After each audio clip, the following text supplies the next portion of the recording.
Bien, vamos a escuchar entonces la entrevista que le hicimos esta semana al congresista Carlos Bruce. Le hemos preguntado de todo, empezando por esta situación extraña. ¿No quieren los Pepe Causas investigar a la pareja Humala Heredia? Por supuesto, se lo preguntamos. Y hicimos todas las preguntas que teníamos que hacer, así es que vamos a ver la entrevista. Congresista Bruce, usted dijo que no les da la gana de investigar al gobierno saliente, al gobierno de Humala y Heredia. Para nada, felizmente está grabada mis declaraciones. Dijimos que no nos vamos a oponer a la creación de una comisión investigadora. Una investigación es una investigación. Si eres inocente, tienes una extraordinaria oportunidad de demostrar tu inocencia y en democracia todos los que hemos ejercido cargos públicos tenemos que rendir cuentas. Así que si alguien plantea una comisión investigadora, nosotros votaremos a favor. Lo que no vamos a hacer es presidirla, porque nuestra agenda es una agenda de futuro, es una agenda de apoyo a nuestro gobierno, de leyes que están a favor de la seguridad ciudadana, de la lucha contra la corrupción, del agua potable, de la vivienda, de la salud, de la educación. O sea, no está en nuestra agenda invertir tiempo en investigaciones a regímenes anteriores. Hay otras bancadas que lo hacen muy bien. O sea, no está en la agenda del gobierno la fiscalización, sino la ejecución. Así es. Ustedes en el Congreso quieren promover lo que el Ejecutivo proponga. Eso es lo que nos está diciendo. Es lo que nuestra bancada. Su bancada, claramente. Ahora, que el Congreso investigue, claro. Eso no quiere decir que ustedes no vayan a votar a favor de Humala Heredia, o sea, de la dupla Humala Heredia. Nosotros vamos a votar a favor de la creación de una comisión investigadora. Obviamente hay que sustentarlo. Así, de ojo a buen cubero, diría, yo sí veo que hay razones para crear esa comisión investigadora y votaríamos a favor que se cree.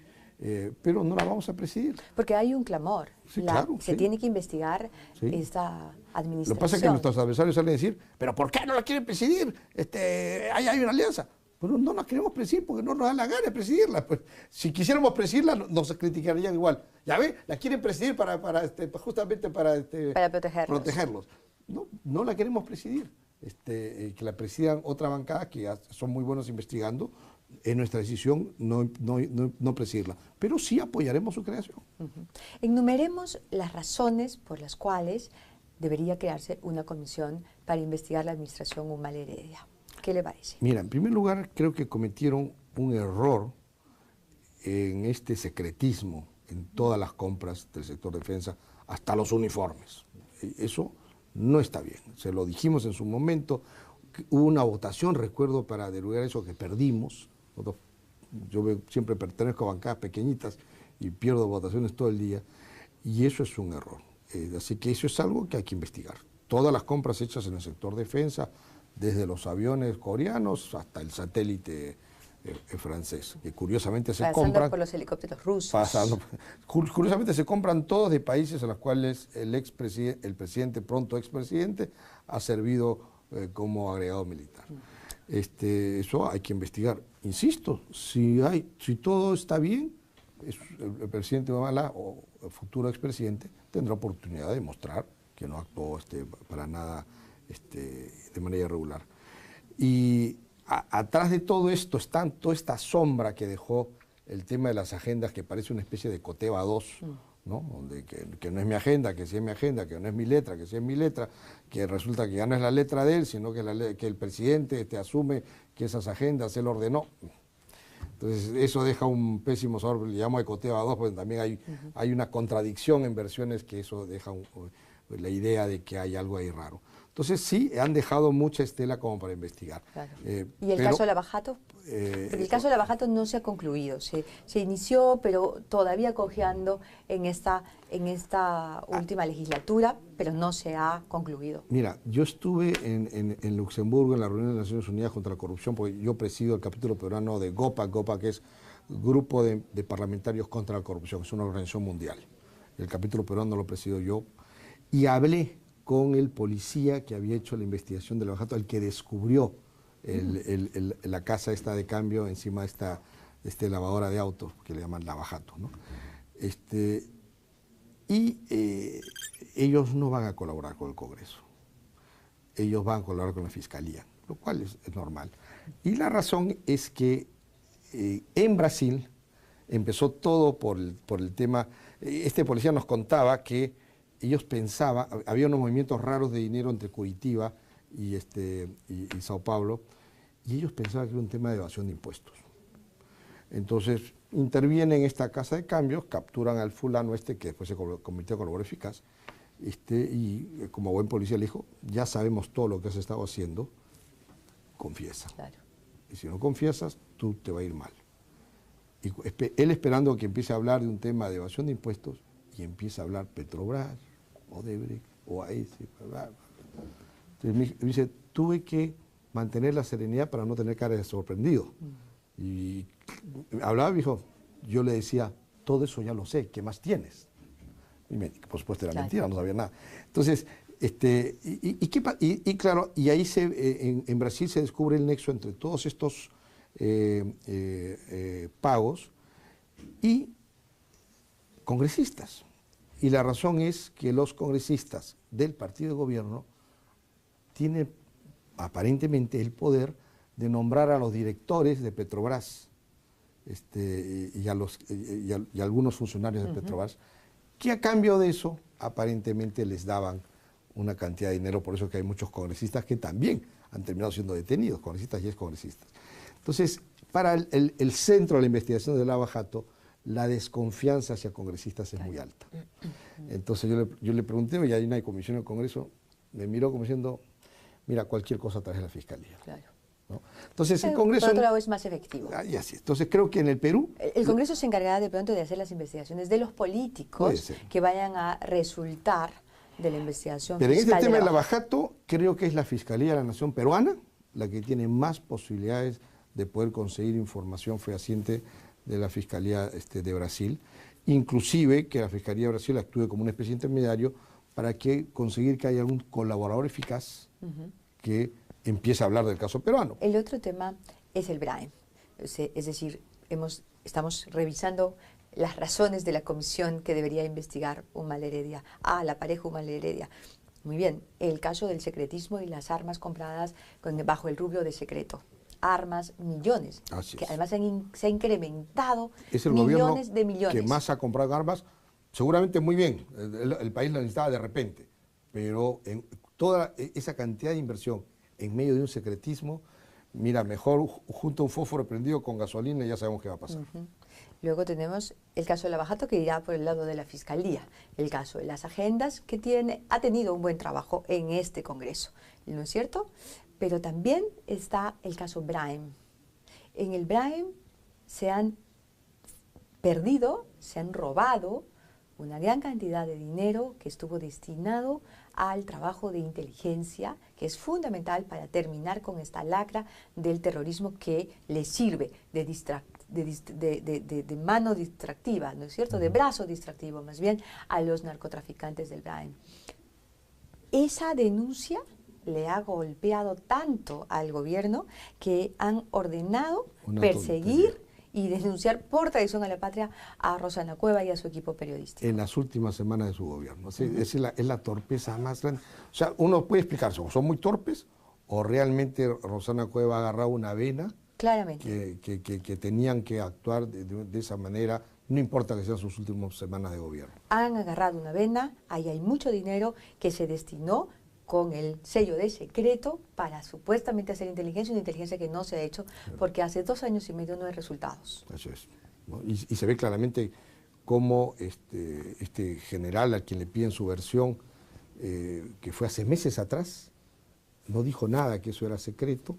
Parece que internamente lo han estado procesando, han estado viendo la magnitud de lo que podría descubrirse si se investiga eso.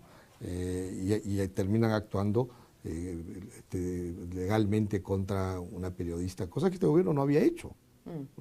Pero al final... Hasta que lo hizo. Lo hizo. Y bueno, es una denuncia que tengo la seguridad que el nuevo gobierno la va a retirar. Claro. Sin embargo, la Fiscalía, entonces no se puede, la Fiscalía una vez que recibe la denuncia ya no es que paralice la investigación, pero al menos le quita fuerza al hecho de que el denunciante retira la denuncia. Eso es un tema a investigar, sin duda. Supuesto. Rosana ha descubierto ahí algo que Quizás muchos sospechábamos, pero no había evidencia que ocurría. Algo grande que le están pagando a gente que no simplemente a veces ni estaban en la zona. Claro, ¿no? cuando le pagas a un fantasma quiere decir que te lo quedas, ¿no? Ahora, hay otro tema, y es un tema que claramente usted está capacitado de profundizar. El tema Montesinos.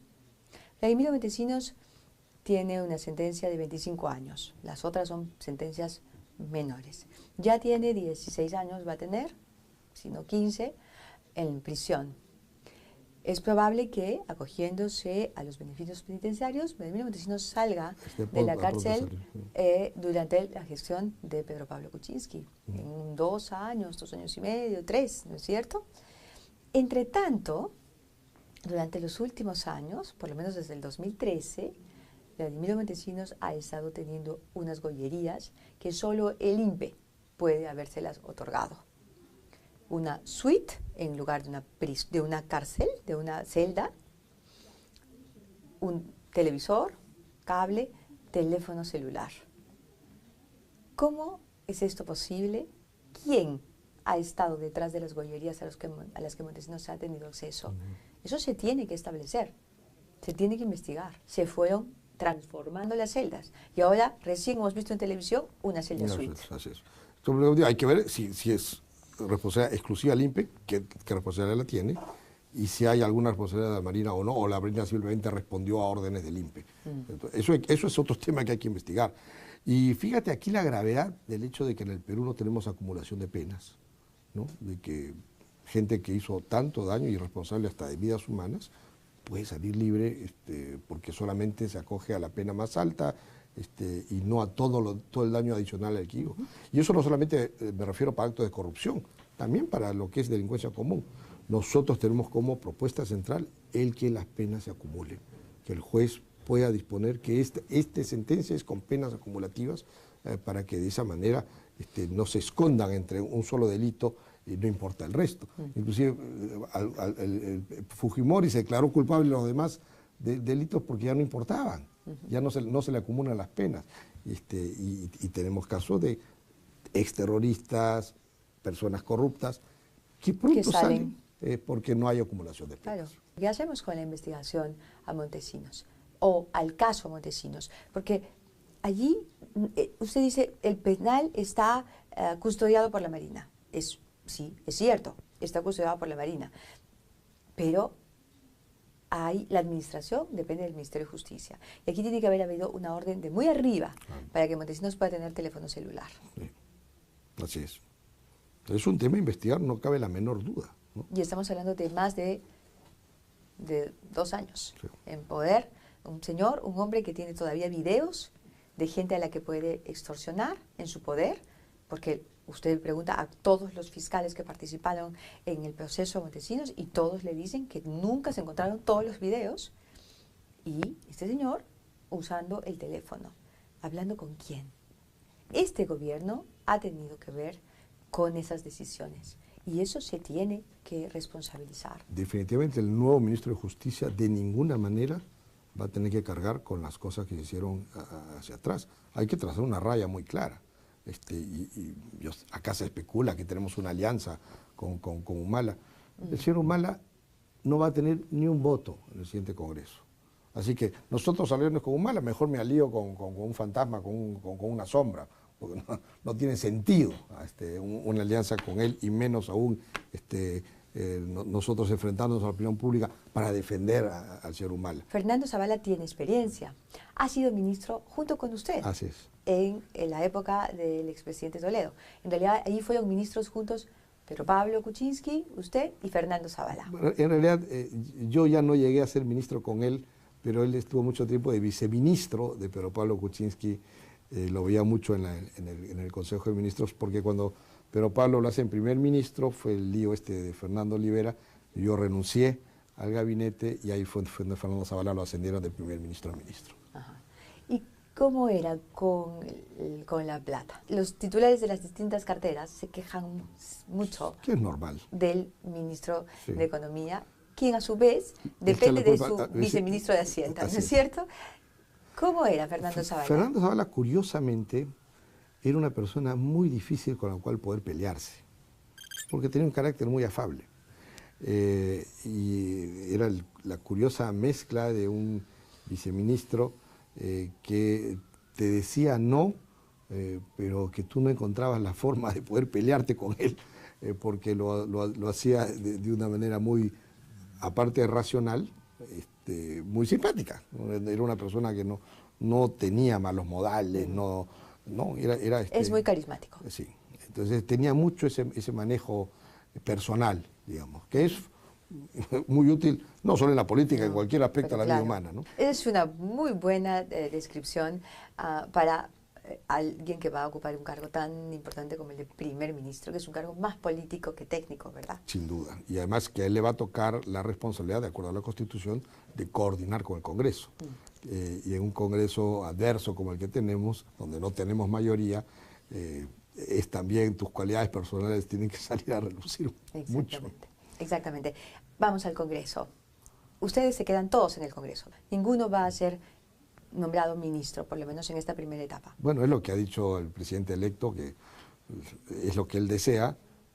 Si habrá una excepción será muy rara, pero en principio es eso y los congresistas lo entendemos perfectamente porque no tenemos una mayoría holgada y necesitamos de todos los esfuerzos en el Congreso para diseñar una convivencia que permita al gobierno operar y que la oposición haga su trabajo también. ¿Y las comisiones? ¿Pretenden presidir alguna? Bueno, ¿Presupuesto, por ejemplo? Suponemos que se va a mantener este acuerdo político por el cual se reparte la presidencia de las comisiones en proporción a la cantidad de congresistas. Porque si el fujimorismo dice vamos a aplicar el reglamento, bueno, de acuerdo al reglamento ellos podrían presidir todas. Pero suponemos que se va a mantener esa proporcionalidad. ¿Qué le hace pensar que se va a mantener?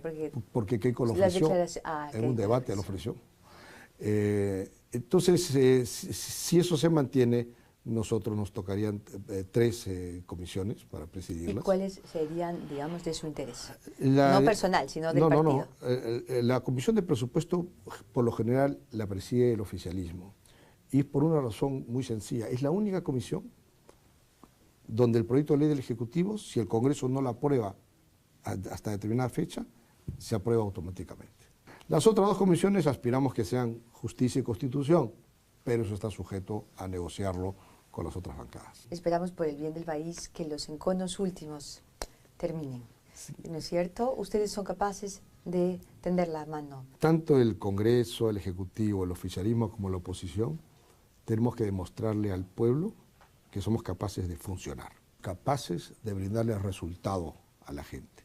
Si la gente ve que este sistema se atraca, se obstruye, uno anula al otro y no avanzamos, entonces resulta que la democracia no es lo que necesita este país y eso sería terrible.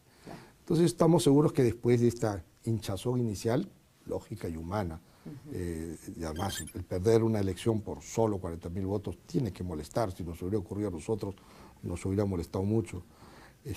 Pero al final un buen político se sobrepone a eso y antepone los intereses del país. Ojalá y así sea. Gracias por esa entrevista, congresista, y mucha suerte. Muchas gracias.